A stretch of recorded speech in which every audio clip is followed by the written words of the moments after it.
प्रश्नावली 6.1 का question number कौन सा है 14।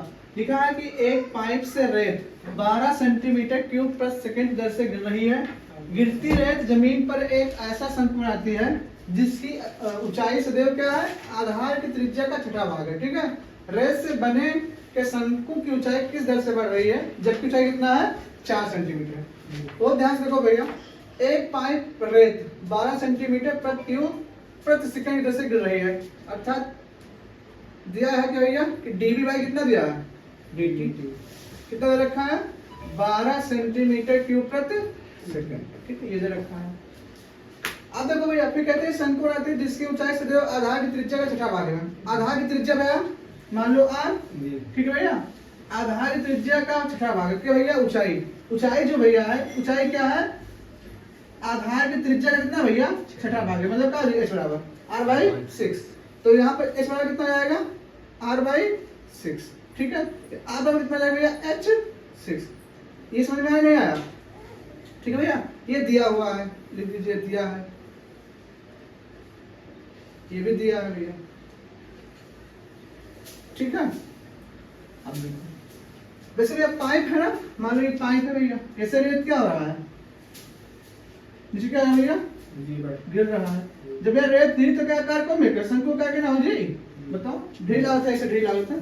तो वही भैया, तो वही पूछ रहा है कि जब इसकी ऊंचाई है किस दर से वो क्या हो रही है, बढ़ रही है। ठीक है, मतलब पूछा क्या है, पूछा है कि इसकी ऊंचाई मतलब D H upon D T, मतलब हर सेकंड में इसकी ऊंचाई कितना बढ़ा था भैया, इसकी ऊंचाई है ये पूछा है। ठीक है, और जब इस कितना हो 4 सेंटीमीटर। अब देखो ध्यान से, शंकु की मान लो कि शंकु का आयतन क्या है v है, माना शंकु का आयतन b बराबर 1/3 पाई आर स्क्वायर एच, ये होता है शंकु का आयतन, ये होता है। ठीक है, अब देखो भैया यहाँ से r का मान रख दीजिए यहाँ पर। ठीक है, तो v बराबर कितना आएगा 1/3 पाई, और r का मान कितना भैया 6h का होल स्क्वायर इंटू h।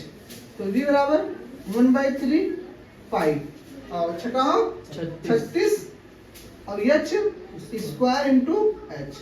तो v बराबर कितना आएगा, इसको काट सकते हैं ना, 3 कंडम 3 3 कंडम 3 3 दूनी 6। तो ऊपर कितना बचा पाई बच गया और 12 बच गया भैया, और एच क्यूब। ठीक है, ये क्या आ गया भैया v आ गया। हमें निकालना क्या है dv बाई dt। तो इसको क्या करेंगे t के सापेक्ष करेंगे भैया अवकलन। तो t के सापेक्ष करने पर अवकलन, तो t के सापेक्ष अवकलन करने पर तो v का आएगा dv बाई dt बराबर पाई कांस्टेंट है ना, 3 कहाँ आएगा आगे। ठीक है, तो पाई ले दीजिए यहाँ पर, और 12 36 और ऊपर एक घात क्या आएगा कम एच स्क्वायर है, और फिर इसका अवकलन क्या होगा D H upon D T होगा। ये तो होगा। अब डी बाई टी में दे रखा है कितना 12 सेंटीमीटर क्यूब पर सेकंड। तो यहाँ पर रखेंगे 12 बराबर पाई गुणे 36 गुणे एच स्क्वायर और गुणे D H upon D T. अब हमें भैया ऊंचाई दे रखा है एच बराबर कितना, तो एच बराबर 4 सेंटीमीटर पर। तो 12 बराबर पाई गुणे 36 और फिर 4, तो 4 चौक 16 और गुणे D H upon D T. 12 36 ना, इसको ये तो 1 बराबर 16 48 48 पाई और D H upon D T. तो D H upon D T कितना आ जाएगा 1/48 पाई। वही करेगा इसका आंसर। और मात्रा क्या, ऊंचाई का मात्रा क्या सेंटीमीटर पर किया जाएगा सेंटीमीटर।